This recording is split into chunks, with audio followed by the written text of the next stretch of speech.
ndabasuje kandi abifuriza ibihe byiza. Ndabashimira mwese mukurikira bino ibiganiro maze kumenyera yuko bidufasha guhindura ejo hazaza heza kurushaho. Ndi Mukase Josiane. Turaganira uyu munsi ku mitekerereze kuko ni ijambo dukoresha umunsi ku munsi. Iyo tuvuze guhindura imitekerereze, wowe wumva iki? Ese ni hehe wumva wahinduye imitekerereze?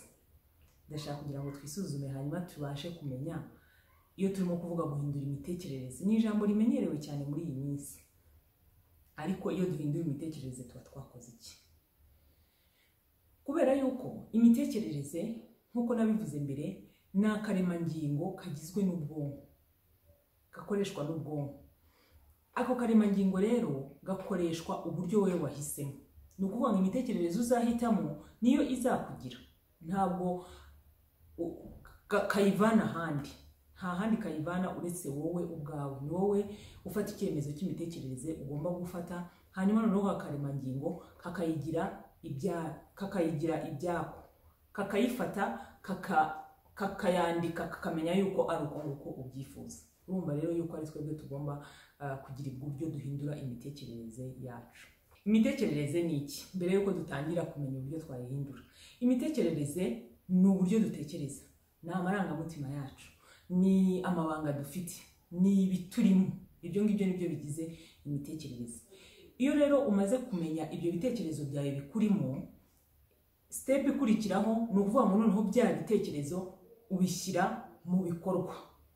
Niho hagaragara amarangamutima, bakabona wasetse. Hagaragara kurakara, ukarakara ukamara abantu. Aho ngaho biba byabanje bigakorerwa mu mitekerereze, byamara gukorerwa mu mitekerereze noneho bigasohoka, bikaba ibikorwa muri rusange.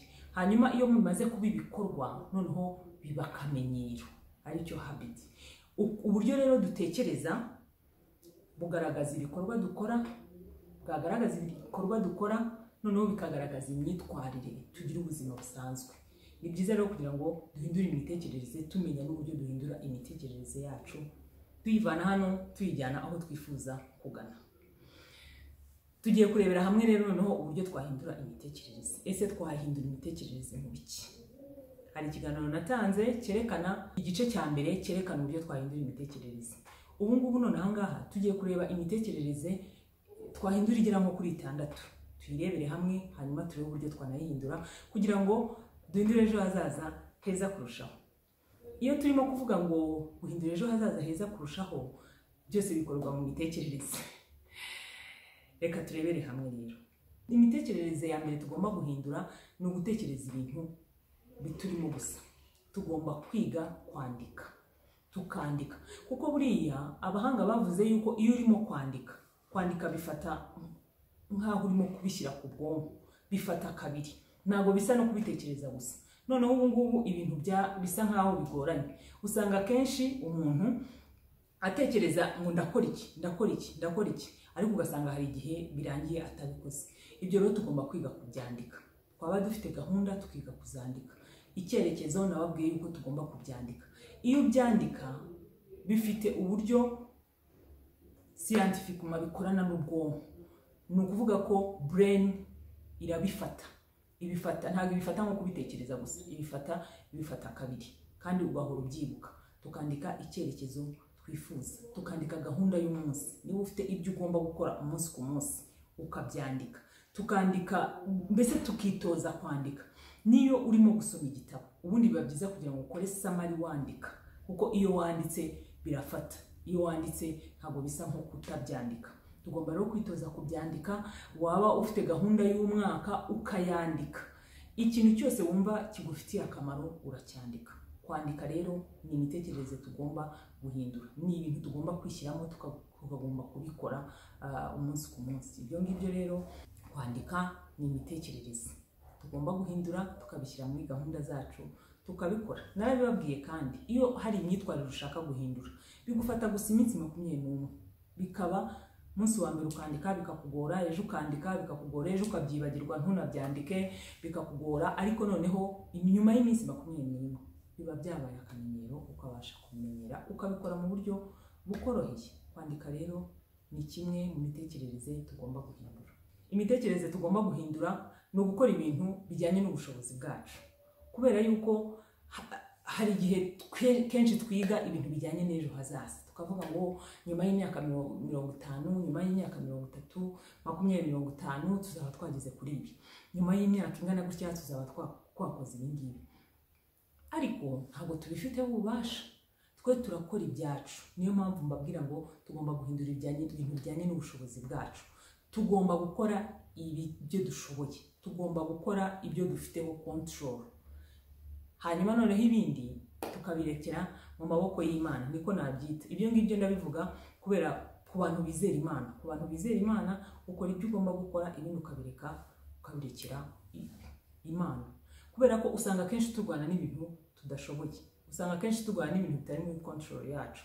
Ariko ibintu biri muri control yacu tugomba kubikora kandi tukabikora neza, tukabikora tugakora ibyo dusabwa gukora. Nta mpamvu yo kubabazwa n'ibintu udashoboye. Niba warabashije kwirinda ugakora ibisabwa byose, ukabaho ubuzima butuma wirinda indwara, iyo zije ntacyo utarakoze. Ugomba gukora ibiri muri control yawe, hanyuma amara gukora ibiri muri control yawe ukabasha kugera ku byo wifuza. Ni ugukora ibiri muri control yawe, ibyo ushoboye gukora, kugira ngo ejo cyangwa ejo bundi utazicuza ibyo utakoze. Iyindi mitekerereze tugomba guhindura ni amagambo tuvuga, kubera yuko nk'uko nabibabwiye, ubwonko bwacu, imitekerereze iba mu bwonko. Ni ukuvuga ngo amagambo tuvuga umunsi ku munsi ni ibitekerezo tuba twatekereje. Buriya kugira ngo umuntu avuge nabi nuko aba yabishyize mu bwonko bwe akabasha kubitekereza, kugira ngo ibikugaragaraho inyuma, ubona umuntu yafunze isura, ubona umuntu ntago yishimye, buriya nuko urimo kubibona ku isura, ariko biba biri mu mitekerereze. Buriya uko ureba umuntu inyuma niko aba atekereza muri we. Tugomba rero kumenya amagambo, n'amagambo adusohokamo ntago aba avuye ahangaha turebesha amaso, oya aba avuye mu mitekerereze. Tugomba rero kumenya gutoza ubwonko bwacu amagambo meza, tukamenya kubwira abantu ibintu byiza. Buriya ni ukuri, naho umuntu yaba umureba ukabona nta kintu cyiza rwose afite, ariko ushobora gusanga yashokoje neza, ushobora gusanga ntabwo wabura ikintu cyiza ubwira umuntu kandi biramwubaka. Uzumve nawe ariko iyo bakubwira ikintu cyiza urishima, ukumva umunsi wose umeze neza, wambaye neza, urasa neza, ntuzi inkweto zawe, ufite intoki nziza. Hari ibintu byiza wabwira umuntu tukagira imitekerereze myiza, kuko nawe uyu uvuye mu rugo bakabikubwira wakwishima. Tugomba rero gutoza ubwonko bwacu, tugomba imitekerereze yacu, tugomba gutekereza ibintu byiza, ntidutekereze ibintu bica intege, kubera tuba twarahuye n'abantu baduca intege kenshi, abantu batemera ibyo ukora, abantu bagize gute, usanga ari byo bigenda bikuzura mu bwonko bwacu, natwe bikaba ubuzima bwacu, bikaba ibitekerezo byacu. Tugomba gutekereza ibintu byiza, tugomba kubwira abantu ibintu byiza, tugomba gutoza abantu kuvuga ibintu byiza. Hari abantu benshi duhura, bamwe bijyanye n'amashuri n'iki, abantu bo hanze, ariko usanga akubwira ibintu byiza mbere yuko njya no kukubwira ati wenda hari ibyo utakoze neza, ariko aba yakubwira ibintu byiza, ibyo wabikoze neza, introduction yawe ni nziza, it is brilliant. Mbese yakoresheje amagambo meza ku buryo najya no kukubwira ibintu bitagenda, ni ukuri uba wumva rwose hari ibintu byiza byibura wakoze. Ubwonko bwacu rero, imitekerereze yacu tugomba kuyitoza kuvuga amagambo meza, tugomba kwitoza ibintu biri positive kugira ngo rero tubashe kubikora. Ni ukuvuga ngo tugomba noneho kwitoza kureba umunsi wagenze gute. Ese uhereye mu gitondo byagenze gute? Wabyutse uvuga neza? Ese abantu mwahuye hari abantu byibura nka 3 wabwiye neza? Ese wiriwe gute? Noneho numara kubyitoza, wese wavuze amagambo yubaka? Ese wiriwe uvuga amagambo asenya? Wiriwe uvuga abandi bantu? Ugerageze ukore ikigereranyo cy'umunsi uko wiriwe. Numara kugikora uzamenya ngo ese mperereye aha, kuko buriya dufite ukuntu twirirwa umunsi wose, ukirirwa uko nguko, ukararuka ukumva burakeye burije, ejo ukongera uko nguko, ntumenye ngo uravuga ibintu byiza, ntumenye ngo uravuga ibintu bibi. Ni ukuvuga ngo iyo urimo gukora evaluation y'umunsi ugomba kureba ibintu wavuze birubaka, ibintu wavuze birasenya. Niba ari uko bimeze usanze wiriwe uvuga ibintu bisenya, hindura, ejo hindura, noneho ugende witoza, utoza ubwonko bwawe kuvuga ibintu byubaka. Kandi uko ugenda ubivuga rwose usanga ariko bibaye, usanga ubwonko bwawe bumenyera kuvuga ibintu byiza. Ugasanga umuntu wenda yakwiciye gahunda, mwahura akaba ari byo usubiramo, urabona gahunda yanjye bafite ibindi bintu nkora. Oya, bitakaza umwanya uvuga amagambo atari ngombwa. Twe gutakaza umwanya tuvuga amagambo atari ngombwa, ahubwo umubwire uti ko twatinze gahunda ikaba imeze gutya, harakurikiraho iki, kuko nicyo kigambiriye, nicyo cy'ingenzi. Bitakaza umwanya uvuga ibintu byahise, kandi ibintu bindi hari ibindi mukeneye gukora. Ibyo ngibyo biratuma ngera ku mitekerereze nanone yo guhora mu bintu byashize. Ugasanga ibintu byashize nibyo ufiteho reference. Uriya kera byagenze gutya, uyu nguyu byagenze gutya. Ibyo bintu bya kera bituma utabasha gutera intambwe. Ibintu bya kera bituma hari ahantu utabasha kugera, hari ibintu utabasha kugeraho, noneho ugakomeza uvuga ibintu bya kera, kandi ibintu byarahindutse. Wenda n'uwo muntu yarakijijwe, n'urugero yarakijijwe, yarahindutse, ariko we nturahinduka. Ibintu bya kera nta kintu ufite cyo kubihinduraho na kimwe, ariko iby'ubu ngubu ufite ububasha, ufite ubushobozi bwo kugira ikintu kimwe wahindura. Bitinda mu byahise, ibyahise byararangiye, ahubwo ibiri imbere, ikirimbanije ni ikihe? Imitekerereze rero yo gutinda mu bintu byahise ntabwo twakomeza kuyigenderamo ngo tuzagira aho tujya, ngo tuzatera intambwe, kuko ibyo ngibyo biradufata bigatuma tudatera intambwe. Tugomba guhindura imitekerereze, tukavuga mu bintu byahise, tugahindura, tugatera intambwe, twinjira noneho mu bindi. Iyindi mitekerereze nshaka kuvugaho ni uburyo duhitamo inshuti. Uburyo duhitamo inshuti, kubera yuko bajya bavuga ngo nyereka umuntu mugendana ngo ndakubwira uwo uriwe. Buriya iyo uhisemo inshuti, ugomba guhitamo inshuti muterana imbaraga. Ugomba guhitamo inshuti ushobora kumvaho ibintu bikakubaka. Ugomba guhitamo inshuti ishobora kukugira inama ukava ku kintu kimwe ukajya ku kindi. Ugahitamo inshuti iri positive, kuko iyo uhisemo inshuti mudaterana imbaraga, cyangwa ugahitamo inshuti iri negative, akuzuzamo ibyo bintu. Ni ukuvuga ngo uwo mwuka we, nimba udasanzwe uvuga abantu, nimba nta bitekerezo bizima urebye muganira, akuzuzamo ibyo bintu, akuzuzamo abantu bavuganye nabi, akagenda bakuzuzamo, noneho ubwonko bwawe, imitekerereze yawe igasa n'iyi. Uwo muntu rero ni umuntu wo kwitondera, ni umuntu wo kugendera kure, wiruka, kuko ntabwo ushobora guhindura imitekerereze ukiri kumwe n'uwo muntu. Ushaka no kugira ahantu uva, akongera akahakugarura kubera imitekerereze. Washaka no kugira ikintu kindi uhindura, akakugarura, kuko aguteramo, umuvomamo uko gucana intege, umuvomamo uko kutagira ikintu ugeraho, umuvomamo ibintu bibi bigize ubuzima, kuko ntabwo mubaza abantu bahora babona ibintu ko ari bibi. Wahura n'umuntu ntumuboneho icyiza, ukabona ibibi bye. Haba situwasiyo runaka akabona bibi, mwajyana mu bukwe ntagire ikintu cyiza abona cyabereye aho ngaho, akagenda kwereka abantu babi gusa, abantu babi bambaye nabi. Mbese ni ukuvuga ngo aba yaratoje ubwonko bwe ibintu bibi. Iyo muri kumwe rero nawe agenda akudonanyangirizamo ibintu bibi. Hindura rero abantu nk'abo ngabo, uhindure inshuti, kubera yuko arakwangiza, ni toxic kuri wowe, arakwangiza, akagenda agukiramo ibintu bibi. Iruhande rwawe ukeneye kugira inshuti wigiraho, ukeneye kugira inshuti zigutera imbaraga, ukeneye kugira inshuti zikubwira ko ibintu bishoboka, ukeneye kugira inshuti yagusiga iyindi inshuti ibyo mutekereza byabananiye bikabafasha. Ukeneye kugira inshuti ushobora kuganiriza, ukamubwira uti ibintu byanjye bimeze gutya, ese nakora iki?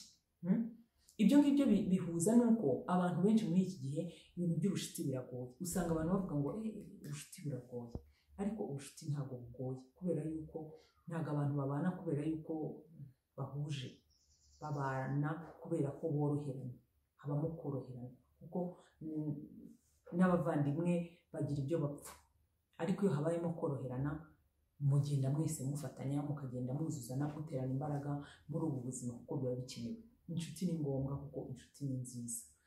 ariko nanone ntugire nyinshi kuko ubura n'uburyo muvugana, ukabura n'uwo muvugana n'uwo mureka, noneho ugasanga si ubucuti ahubwo noneho byakubereye umutwaro. Ntabwo inshuti zigomba kuba umutwaro. Inshuti ushobora kugira nkeya kandi nziza, ariko muri byose mukaba kungurana ibitekerezo, muri byose hakabamo guterana imbaraga, muri byose hakabamo kugobokana, bya bindi byose byuzuye ubucuti nyabwo. Aho ngaho rero niho tugomba kumenya inshuti zitagutera imbaraga, zigutuma zifite negative mindset, izo ngizo ugomba kuzihorera. Ubucuti rero nibwo tugomba kugendera, ariko tukamenya inshuti tubana nazo. Iyindi mitekerereze navuga ni imitekerereze ijyanye n'amafaranga, uburyo dukoresha amafaranga, uburyo dukorera amafaranga. Amafaranga kenshi iyo umuntu ayavuzeho usanga kenshi abantu bibaza ngo amafaranga nta mpamvu yo kuyavugaho. Ngiye mbona ahubwo ari imitekerereze dukwiye guhindura, kuko amafaranga twese aradutunze. Amafaranga niyo atuma tubyuka mu gitondo tukajya mu mirimo dukora hirya no hino. Ni ngombwa rero ko tugomba kwigiraho imitekerereze myiza, tukabasha kumenya ese amafaranga turayakoresha, ese impamvu cy'ubundi tuyashaka amafaranga ni iki, ukabimenya impamvu ki tuyakoresha ni iki, tukabimenya. Imitekerereze ndimo kuvuga ku bijyanye n'amafaranga ni iyihe? Ndayivuga mu buryo nka bubiri. Imitekerereze ugomba kumenya yuko nta mafaranga makeya abaho. Usanga umuntu urimo kumubwira nk'ibihumbi 2,000, nk'ibihumbi 2,000 ni bikeya. Buriya iyo utaramenya agaciro k'ifaranga rimwe ushobora kumenya n'agaciro k'ibihumbi 2,000, kuko iyo umaze kumenya agaciro k'ibihumbi 2,000 ukamenya yuko ibihumbi 2,000 icyo byabasha gukora, ni ukuvuga ngo ushobora kuba ugeze ku rwego ufite amafaranga menshi, ariko ntabwo bikubuza kumenya agaciro k'amafaranga. Ibihumbi 2,000 navuga ngo iki se? Urugo bitunga urugo umunsi umwe, bikaba byaramira abantu barenze 6 mu rugo. Ibihumbi 2,500 umuntu arabikorera akava mu gitondo, niba wenda yubaka cyangwa ari umuyede, akabikora akava mu gitondo akagera nimugoroba akora ibihumbi 2,500. Uko ni kumenya agaciro k'amafaranga. Iyo umuntu rero avuze ngo nabika ibihumbi 2,000, umuntu agahita avuga ngo turiya dufaranga ngo bari dukeya, ngo iyo urimo kuvuga ngo ibihumbi 15 ngo ni udufaranga dukeya, ubona hari imitekerereze atarageraho.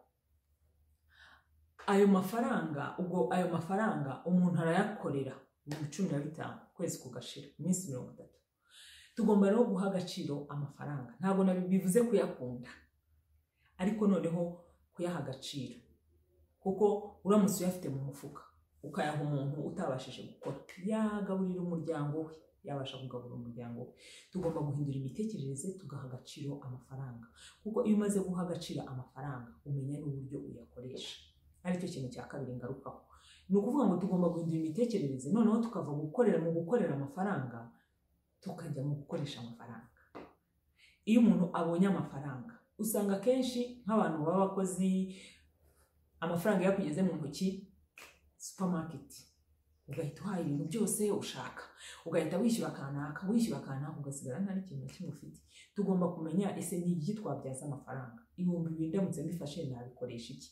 Ese nabibika ejo nkabyongeraho 2,000, ejo nkabyongeraho 2,000, byaba 15 nkabigura igare rikinjiza ayandi mafaranga. Ese nshobora kubibika hanyuma noneho nkabishyira wenda kuri konti yo kuzigama, bikabyara ibihumbi wenda nka 200 n'udugero cyangwa 300, nkabigura zahabu bikabyara andi mafaranga. Tukiga kubyaza amafaranga ayandi, ntitubeho turya amafaranga gusa. Iyo ni imitekerereze ndimo kuvuga. Ntitubeho turya amafaranga gusa, ahubwo tukabaho tubyaza umusaruro amafaranga. Amafaranga agakorera ayandi, amafaranga agakorera ayandi, kuko uko nguko niko amafaranga akora, kandi niko amafaranga yiyongera. Niba rero dushaka kugera muri 2050, ibyo ari byo byose abakoze icyerekezo cy'ubuzima bwabo, ntabwo ushobora gukora icyerekezo utavuga uti wenda nzarangiza afite iki n'iki n'iki n'iki. Ibyo ngibyo rero tugomba kubijyanisha no kumenya gukoresha amafaranga, kuko ntabwo dushobora kugera ku cyerekezo tutazi gukoresha amafaranga yacu. Wenda nzagira ibindi biganiro birambuye babwira uburyo bwo gukoresha amafaranga, uburyo twakwigiraho gukoresha amafaranga, ariko muri rusange ntabwo ushobora kurangiza guhindura imitekerereze ntavuze ku bijyanye n'amafaranga. Ikindi ni uburyo tuyakorera. Ugasanga umuntu murakorana uramuha ibihumbi wenda n'urugero 10, 20, ariko ugasanga arakwicira akazi. wenda yayasuzuguye cyangwa arabona ari makeya. Nta mafaranga makeya abaho. Amafaranga 20,000 wenda wakora ku isaha, wenda udashobora gukora ku isaha 500 ntawe ubyanze, ariko niba akazi ukora ugomba kubona ayo mafaranga, ntabwo ugomba kubisuzugura. Amafaranga yose wayabyaza ayandi, yagira ikindi kintu akora, ntabwo ari ayo gusuzugura. Iyo rero ni imitekerereze, tugomba guhindura uburyo dutekereza ku mafaranga. Ntibiba ari ibintu ngo wavuze amafaranga ngo ubwo ni ibintu byo kwa shitani. Oya, amafaranga turayakeneye, amafaranga aradufasha mu buzima busanzwe, amafaranga ni ubuzima, amafaranga ni imbaraga. Ni ukuvuga rero tugomba no kumenya uburyo tuyakoresha, tugahindura n'imitekerereze bw'uburyo tubitekereza. Icya nyuma rero navuga muri iki kiganiro kijyanye n'imitekerereze ni ikijyanye no kwigira ku bandi. Kwiga kwiyungura. Kwigira ku bandi ni ngombwa cyane, kubera yuko burya nta muntu muto, nta muntu mukuru cyane utabasha kwigiraho. Umuntu wese, ubuzima ni ishuri. Iyo barimo kuvuga ngo ubuzima ni ishuri, narabisesenguye nsanga ibintu byose ubyigiraho. Ahantu tugenda tunyura, tugenda twiga. Ahantu umuntu arimo kuvuga ibi n'ibi, tugenda twiga. Ugasanga rero tugomba no kugira amatsiko yo kwiga, tugomba no kubaza ibintu bitandukanye, ukamenya yuko nta muntu mutoya utakwigiraho ngo umusuzugure, nta bintu bitoya utakwigiraho. Buriya iyo uhaye akanya umuntu arakubwira, yavuga nawe ugatega amatwi ukagira ibyo umwigiraho. Kwigira ku bandi rero tugomba kubyiga, kuko usanga umuntu atangiye kuvuga ngo buriya nta kintu namwumvaho, ariko hoya biba bihari. Uzi yuko n'umukozi umwigiraho. Nabaho urugero, wenda mwanjye aherutse kurwara, hanyuma mugurira imiti bisanzwe ariko adakize ngo yivuza kuri telefone. Ndamwari se wabigenje gute? Ati nivuje kuri telefone, ati banyohereza message, ati njya kugura imiti. Numvaga mbere bamwohereza message akajya kuri centre de santé akabasha kubona imiti. Ubu byateye imbere, abona na message. Ni ukuvuga ngo hari e-healthcare. Ndavuga ibyo ngibyo ni byiza. Wabyumvishe gute se, wabimenye gute? Arambwira ngo yabyumvishe kuri radio ngo babivuga. Ndavuga ibyo ngibyo ni byiza. Urumva rero hari ibintu rwose umuntu wari we wese ashobora kwigira ku wundi. Twige kwigira ku bandi, ntabwo twabura ikintu tubakuraho. Kandi ikindi, n'ubuzima busanzwe bukwigisha. Nimba wicaye ahantu uvuga uti hano mpavuye neza iki, ese uriya navuga ikintu ntucyumve, ntutinye kumubaza ngo bimeze gute, ngo bigenda gute, ngo ataguseka. Ntabwo ibyo ngibyo rwose ari byo. Guseka ni kimwe, nawe ubutahana ubumenyi wakoresha umunsi ku munsi. Ndabashimiye rero mwese mwakurikiye kino kiganiro. Ni ikiganiro kidufasha guhindura imitekerereze, aho guhindura imitekerereze bijyana n'icyerekezo. Ntabwo ushobora kugera ku cyerekezo wifuza udahindura imitekerereze. Nifuje rero kubibaganiza kugira ngo tumenye uburyo twahindura imitekerereze, tumenye aho tuva n'aho tujya, tumenye uburyo imitekerereze ikora. Iyo tuvuze imitekerereze twumva iki? Twe kubyumva gusa ngo tubirambike aho ngaho, ahubwo tumenye uburyo twabikoresha tukabibyaza umusaruro, tukabasha guhindura imitekerereze yacu, tukabasha kugera aho twifuza kugera. Ndabashimiye mwese mwakurikiye kino kiganiro, kandi ndabibutsa kugira ngo ntimuve kuri urubuga mudakoze subscribe, kugira ngo mujye mubona n'ibiganiro byose byadufasha kugira ngo duhindure ejo hazaza heza kurushaho. Ndabararikira kugira ngo mujye mukurikira bino biganiro. Ni ibiganiro bijyaho buri wa gatatu na buri wa gatanu, hajyaho ikiganiro, hanyuma tuganire. Ikindi mbasaba ni ukugira ngo byibura mu bisangiza abantu babiri, hanyuma tugendane muri uru rugendo, tugende twiyubaka, tuganire kandi dukoresheje ingero zacu, dukoresheje ibyo tunyuramo umunsi ku munsi, bidufashe guhindura ejo hazaza heza kurushaho. Ndabashimiye, Imana ibarinde.